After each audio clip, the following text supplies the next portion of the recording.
Jacobson, beginning our news tonight with a key witness in the Drew Peterson murder trial. This pathologist who testified that Kathleen Savio did not die by accident. His words helped convict Drew Peterson. In this original report, our Dr. Larry Blum tells our Mike Puccinelli why being skeptical was the key.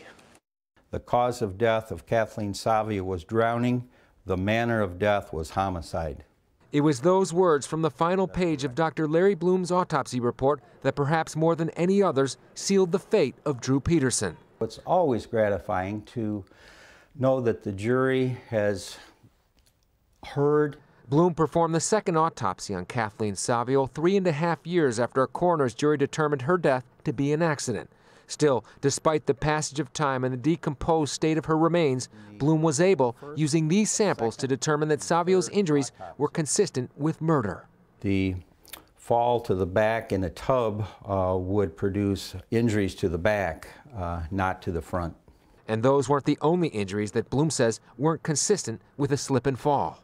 The hemorrhage in the chest muscles, which indicated a forceful drowning. But during the first autopsy, the pathologist wrote in his report that a head injury could have been caused by an accidental fall.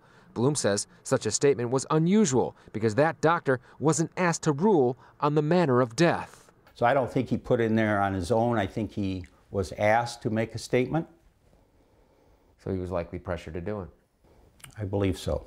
Blum says the initial investigators appeared to do their work with blinders on. So there are many things, many red flags that should go up in this case. Initially, red flags that did not go up. They were down. But he says in the end, it was Kathleen Savio who won her case. Do you feel like, in a way, you were the voice of Kathleen Savio? Yes. Why? Her injuries, her circumstances, her scene, that all spoke, and spoke very loudly to that jury. Now, I asked Dr. Blum if he believed that if the initial investigation had been done more thoroughly, that perhaps Stacey Peterson would still be around. He said, that's possible, absolutely.